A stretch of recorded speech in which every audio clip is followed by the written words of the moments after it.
¿Qué tal? ¿Cómo están? Muy buenas noches. Bienvenidos a la clase del día de hoy que es Impacto de la tecnología en la educación. Para comenzar vamos a analizar el concepto de tecnología, que es el siguiente.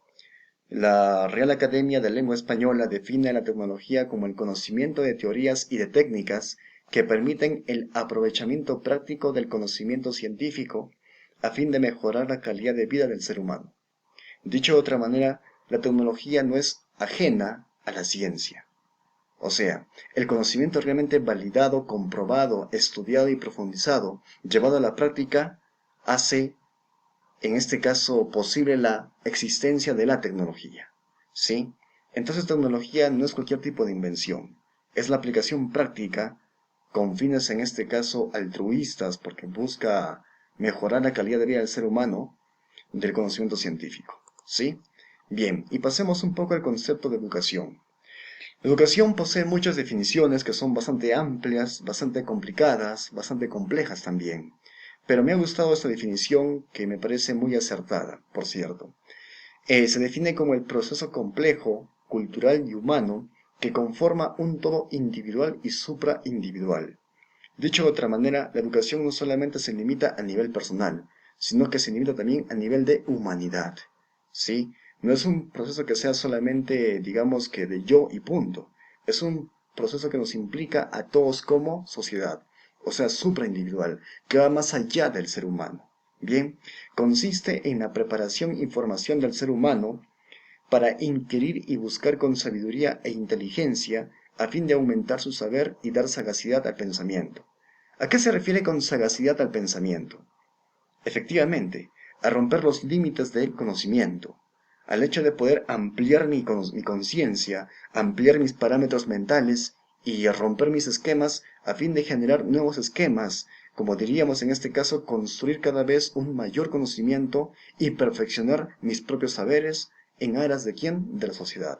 Sí, dar sagacidad, ir más allá, darle valor al pensamiento para que pueda ir más allá de sus límites. Y bueno, comencemos con el impacto de la tecnología en la educación. Para esto, he querido mencionar primero los factores negativos, que solamente voy a mencionar unos pocos, porque de hecho hay varios, pero solamente vamos a poner los siguientes. Tenemos a la aparición de nuevos riesgos. Hoy en día, el hecho de querer conocer y nutrirse y perfeccionarse como persona a través de la educación en, digamos que el ámbito virtual, en el ámbito tecnológico, lamentablemente también nos vemos expuestos a la delincuencia cibernética. Es decir, que el hecho de que uno navegue en Internet hace que uno también se exponga a ser víctima de ciertos delincuentes cibernéticos. Por ejemplo, hay muchos casos a nivel mundial en los cuales se ha reportado, digamos que estafas de parte de sujetos inescrupulosos que se hacían pasar por universidades o por entes intermediarias entre aquel que deseaba estudiar, o sea, el estudiante, y la universidad o la entidad educativa, y se hacía pasar como si fuese la entidad educativa. Y cuando la persona llevaba a cabo su depósito y pagaba a una determinada cuenta, se daba con la sorpresa de que había sido víctima de estafa. Dicho de otra manera, yo quería llevar un curso, digamos que en la Universidad X. Hago mi pago, cancelo todo el curso y me doy cuenta que la Universidad X ni enterada estaba de que yo había hecho un depósito. ¿Por qué? Porque me habían estafado. Se habían hecho pasar ante mí como la Universidad X y yo fui víctima de estafa. Un ejemplo, por ejemplo. ¿Sí?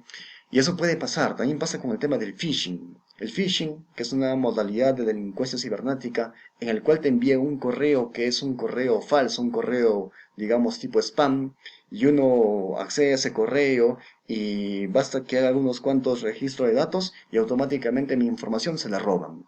Automáticamente mi número de cuenta se la roban. Automáticamente mi identidad virtual se la roban. O sea, estamos expuestos a la delincuencia cibernética. Y pasa muchas veces. Lo otro es el exceso de la información. Lamentablemente hay personas que se dedican a difundir información que es falsa, poco fiable en Internet. O sea, cargan videos tutoriales falsos, lamentablemente, o sea, con información falsa, poco válida, poco científica, y la difunden. Crean páginas web, crean wikis, crean blogs, etcétera, y se dedican a difundir un conjunto de información que no es nada válida. ¿Cuántas veces nos ha llegado alguna vez a través del Facebook, por ejemplo, algún tipo de artículo o algún tipo de noticia que era falsa? Yo estoy seguro que muchas veces, ¿cierto? Porque pasa. O sea, se dedican a difundir información que no es cierta. Y eso hace que uno dude de la fiabilidad de la información que hay en Internet. Y a veces también de que uno, digamos, que dude de si de esto debo o no debo aprender. ¿Sí? Lo otro, el tema de que han surgido nuevas alteraciones psicológicas. En este caso, entre las muchas que existen, solamente he considerado tres, las siguientes. Primero, pérdida de habilidades sociales. De manera negativa se ha considerado de que la generación a partir de los años 80, me refiero a los millennials, luego los centennials y las generaciones posteriores, se les dice de que este tipo de generaciones no poseen habilidades sociales. Dicho de otra manera, es complicado para ellos interactuar, profundizar, ser empáticos, etc. Y es cierto, ¿no? En parte. Por ejemplo, muchas veces pasaba de que mirábamos noticias en las cuales, cuando pasaba algún tipo de accidente, en lugar de, digamos, o sea, cuando alguien se hallaba en peligro, en lugar de que hayan 100 manos ayudando a esa persona, habían 100 cámaras filmándola. Y hay, digamos, que noticias que son bastante vistas, que no solamente han pasado en Japón, también en Europa, también en América, etcétera.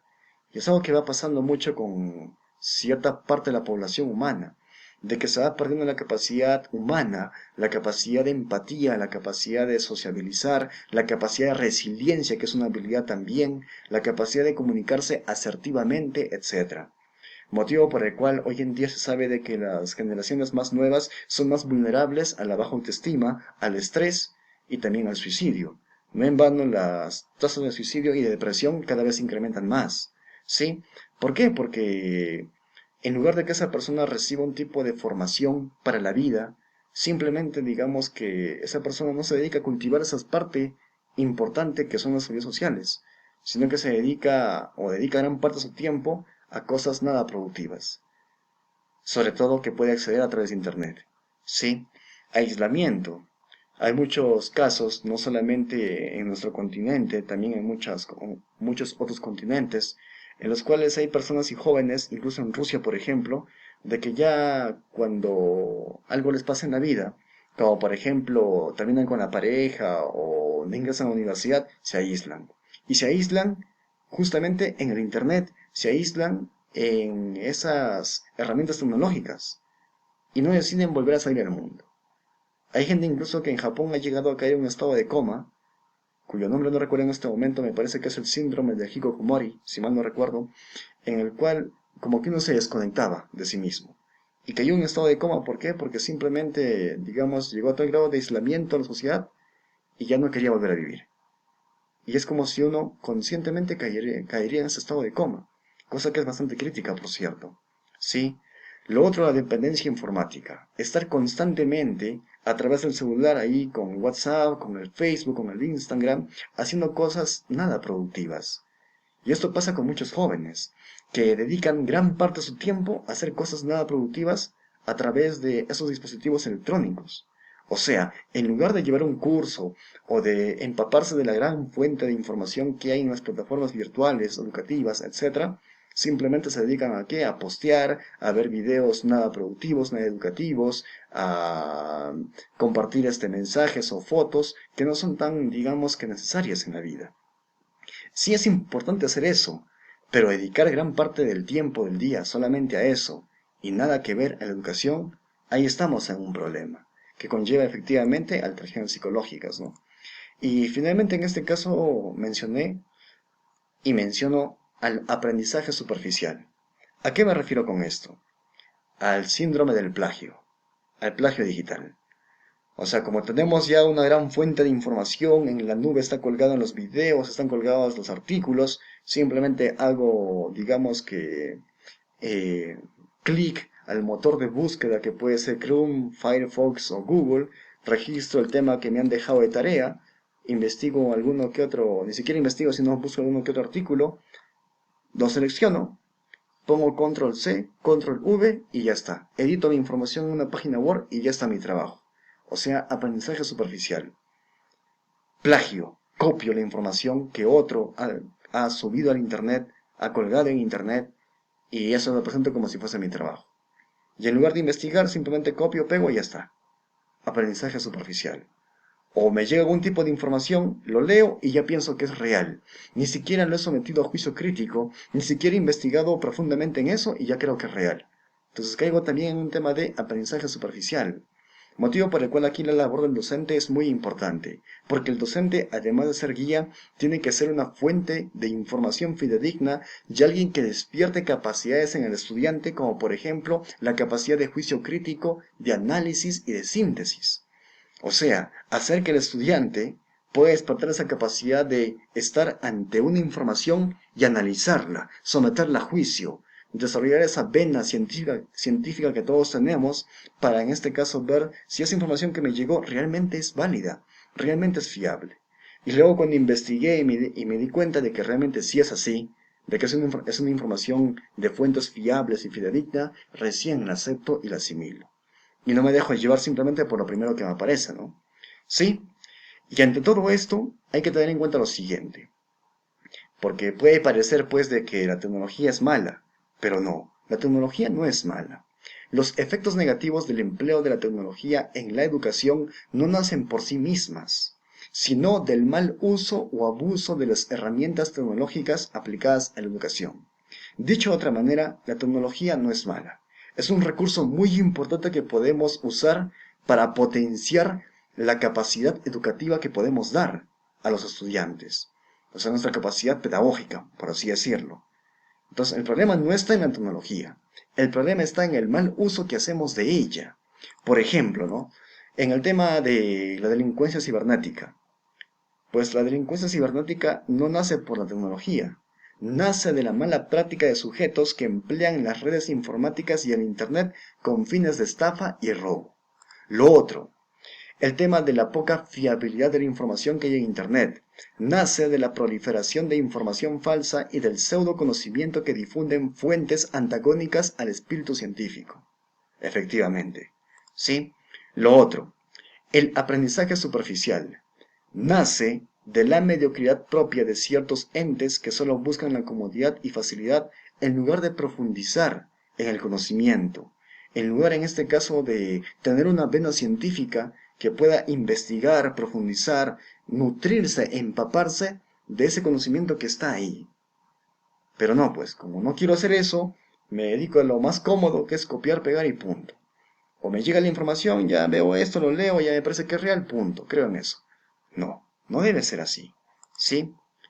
Por ende, el problema no está en la tecnología, sino en la falta de integridad del ser humano, aspecto que refuerza la necesidad de perfeccionar los medios a través de los cuales se ha de educar con mayor eficacia e integridad al hombre. Esta reflexión me parece muy importante. Y ahora sí, pasemos a la parte positiva. Bien, impacto de la tecnología en la educación en su fase positiva. Veamos algunos cuantos. Bien, tenemos primero en este caso a la existencia de plataformas digitales educativas. Este fenómeno surge a partir del año 2000.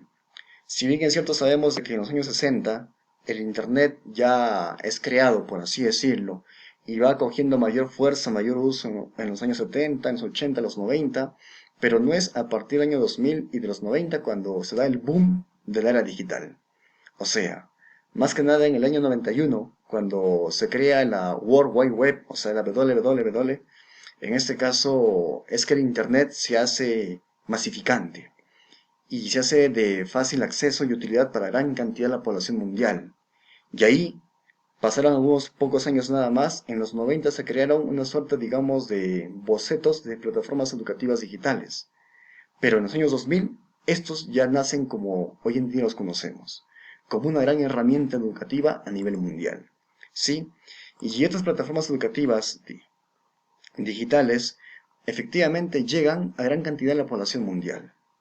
Gracias a este gran efecto que surge del impacto de la tecnología en la educación, se ha dado un gran salto para poder cerrar las brechas educativas que existen en el tema de la educación. Por ejemplo, en el año 2017, yo me acuerdo que leía un artículo de la BBC Mundo, en el cual se daba a conocer de que habían estudiantes